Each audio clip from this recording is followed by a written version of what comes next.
Hello, my name is Vint Cerf. I'm Google's chief internet evangelist, and I want to thank my good friend Dorofshan Moradov for the opportunity to speak a little while on the risks and rewards of artificial intelligence.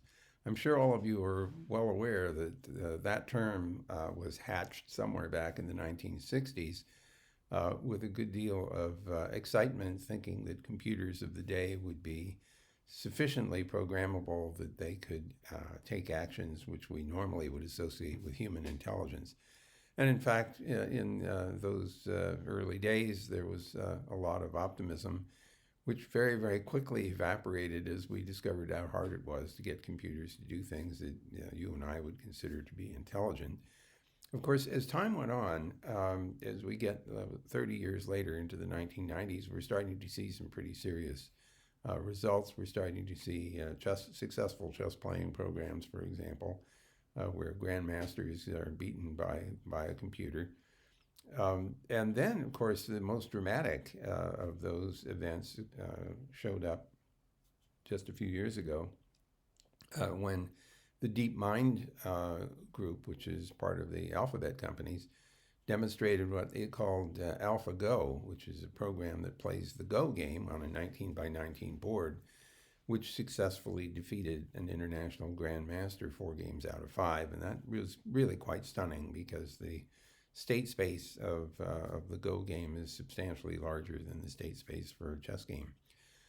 Well, in the course of discovering the power of machine learning, and especially multi-layer neural networks, we found that these techniques allow an enormous variety of tasks to be undertaken successfully. For example, translation of one language to another, speech recognition, speech generation, image recognition, the differentiating between cancerous cells and healthy cells.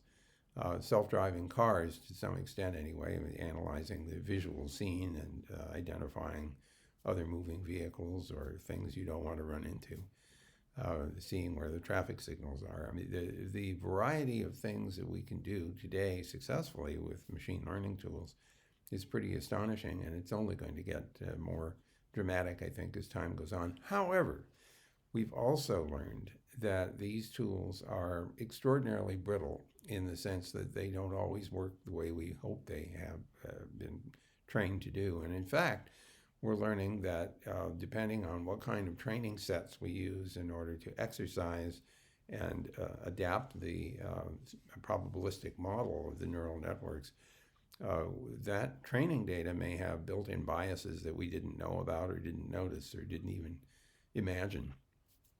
And that means that the decisions that are made, or the recommendations, or the identification, or the classification that the system produces may actually be in some doubt. The worst thing, of course, are cases where it fails totally and gives really bad advice, or makes a very bad decision, or makes a very bad identification. For example, identifying person A as person B when the two are not at all the same. Or recommending that someone not get a loan or not be allowed to leave prison on a parole program as a consequence of biased training data. So there are some real hazards associated with artificial intelligence, and if we are going to be thoughtful about how it's used, we will have to be very careful to evaluate and analyze whether the systems that we have trained, if we use machine learning, have been inspected to determine whether or not they have bias or whether they have potential brittleness that we can anticipate.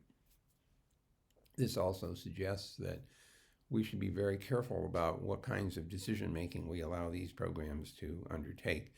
It's one thing to have an appliance at home like the Google Home device, where you can have interactions with the Google Assistant in an oral exchange. If the assistant gets it wrong, it's not usually the end of the world. They didn't play the right video, didn't play the right audio. On the other hand, what if it makes the wrong phone call, to the wrong party? So there are various gradations of potential hazard here. It gets much, much worse, of course, when we talk about medical instrumentation, devices that are trying to evaluate and analyze physiological conditions and things like that.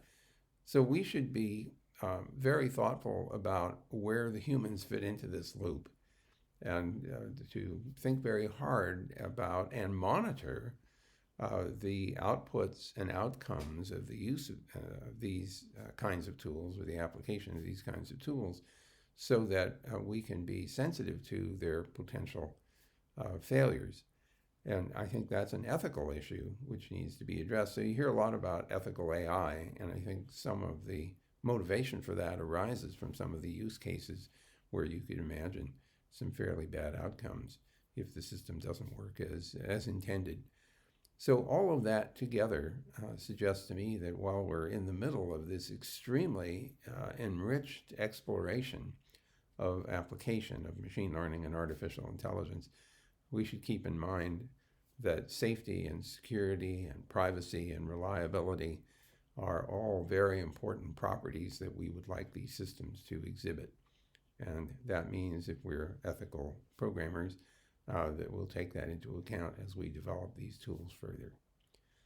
Well, I'm looking forward to seeing all of you face to face at some point when travel is permitted and the opportunity arises. But in the meantime, I'll see you on the net.